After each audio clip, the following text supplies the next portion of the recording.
Hello, मैं हूं चंदन मिश्रा। स्वागत है आपका मेरे नए ब्लॉग में।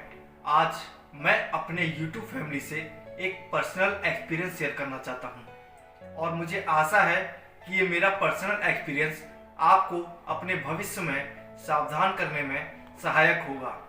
तो बिना किसी देरी किए शुरू करते हैं आज का ब्लॉग।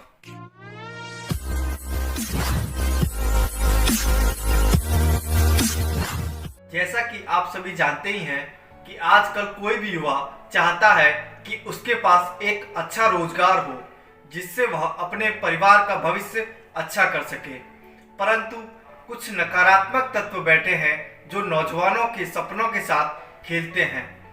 जैसे कोई अपनी बात अपनों से शेयर करता है, उसी प्रकार मैं आज आपको अपना अनुभव शेयर करना चाहता हूं। मैं कुछ दिन पहले ही ऑनलाइन रिज्यूमे अप्लाई करके इंटरव्यू के लिए 3 दिन पहले गया था और यह मेरा पहला इंटरव्यू होने की वजह से मेरे मन में कई सारे ख्वाब तथा प्रसन्नता थी। इसलिए मैं सुबह की पहली बस जो 6 बजे जाती है उसमें बैठ गया। मैंने पूरा सफर अपने प्रसन्नता के साथ तय किया। उसके बाद मैं वहां न्यूज़ ऑफिस पहुंचा, जहां पर मैंने देखा कि वहां का स्वरूप आपको सत्यता पहचानने नहीं देगा। उसके बाद मैं अंदर गया तो मैंने देखा कि वहां पर मेरे जैसे ही कई नौजवान अपने सपने सजोए बैठे थे।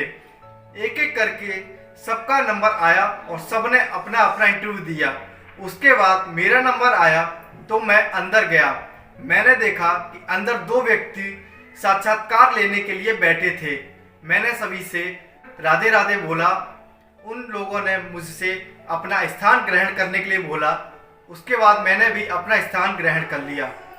तत्पश्चात उन्होंने मुझसे पहला प्रश्न किया कि मैं क्या करता हूं और मैंने अपना विस्तृत परिचय बताते हुए बताया कि मैं अभी तक कोई भी कार्य नहीं किया।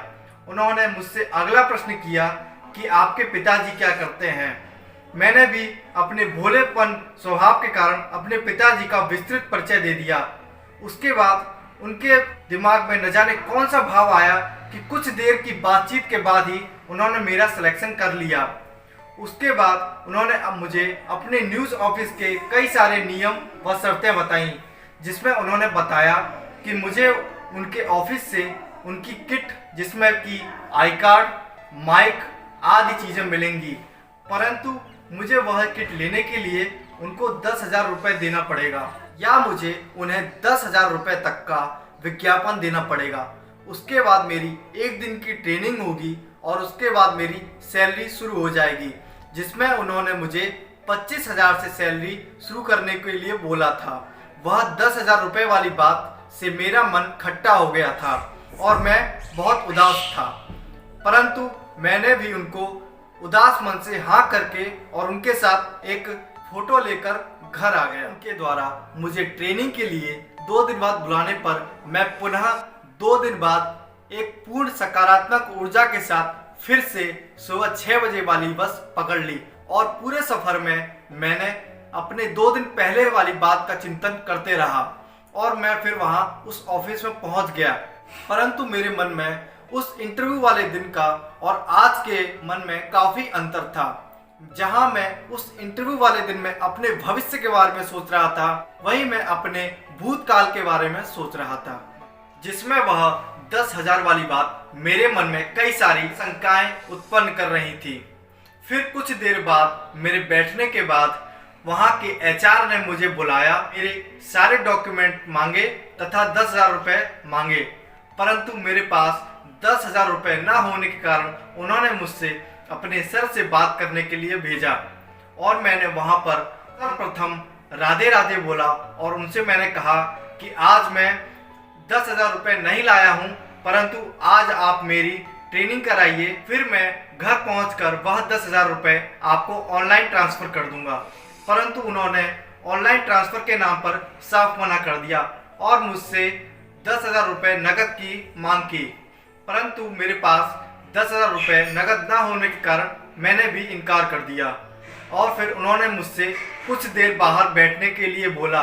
फिर मैं बाहर लगभग 4 या 5 घंटे बैठा, जिसके बीच में उन्होंने कुछ नौजवानों से इंटरव्यू लिए। फिर उसके बाद मुझे पुनः वहाँ के एचआर ने बुलाया तथा मेरे से 100 रुपए के स्टाम्प पेपर पर उस न्यूज़ ऑफिस के कई सारे नियम व कानून लिखवाए, जिसमें से मुख्य कानून था कि मैं उसके किसी भी सदस्य पर कोई भी कानूनी कार्रवाई नहीं कर सकता। यह कानूनी कार्रवाई वाली बात मेरे मन में कई सारी शंकाएं उत्पन्न कर रही थी, जिसका कि जवाब मांगने पर उनका यह कहना था कि यह सामान्य प्रक्रिया है। उसके बाद भी मैंने वह बात पर ज़्यादा ध्यान नहीं दिया और उसके बाद मुझसे वहां पर एक न्यूज़ ऑफिस का फॉर्म भरवाया गया और मुझसे जाने के लिए बोला गया। परंतु मैंने उनसे पूछा कि आज आपने मुझे तो ट्रेनिंग के लिए बुलाया था, परंतु उन्होंने मुझसे कहा कि आप जिस दिन अपने 10,000 रुपये लेके आएंगे उसी दिन हम आपकी ट्रेनिंग करवाएंगे। मेरा मन इस बात से बड़ा ही उदास हो गया था। मैंने फिर वहां से सम्मानपूर्वक सभी को राधे राधे बोला और वहां से चला आया।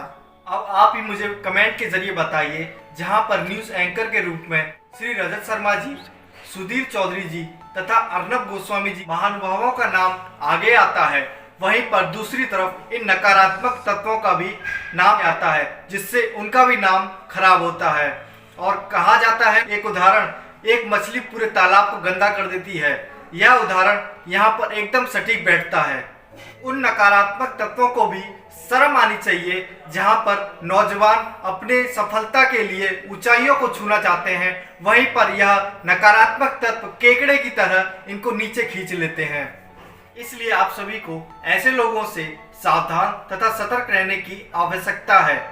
और मेरा आपसे एक विनम्र निवेदन जरूर रहेगा कि कोई भी नौजवान तथा बहन इस क्षेत्र में जाना चाहते हैं तो वह इस क्षेत्र के लिए अच्छे से ट्रेनिंग करें तथा उसके बाद किसी अच्छे चैनल में जाकर राष्ट्र के लिए योगदान दें। अगर यह मेरी वीडियो कोई माता पिता देख रहे हैं तो वह यह वीडियो अपने बच्चों को जरूर दिखाएं, तथा कोई नौजवान मेरी वीडियो देख रहा है तो वह यह वीडियो अपने मित्रगण को जरूर शेयर करें, जिससे वह भी सतर्क हो जाएं। जहां पर पहले पैसे देने की बात आए वहां पर साफ इनकार कर दी। तो आज की हम वीडियो यहीं पर पूरी करते हैं, और यह वीडियो अगर आपको अच्छी लगी तो लाइक करिएगा, और अभी तक आपने मेरे चैनल को सब्सक्राइब नहीं किया है तो सब्सक्राइब करिएगा। तब तक के लिए सभी को राधे राधे।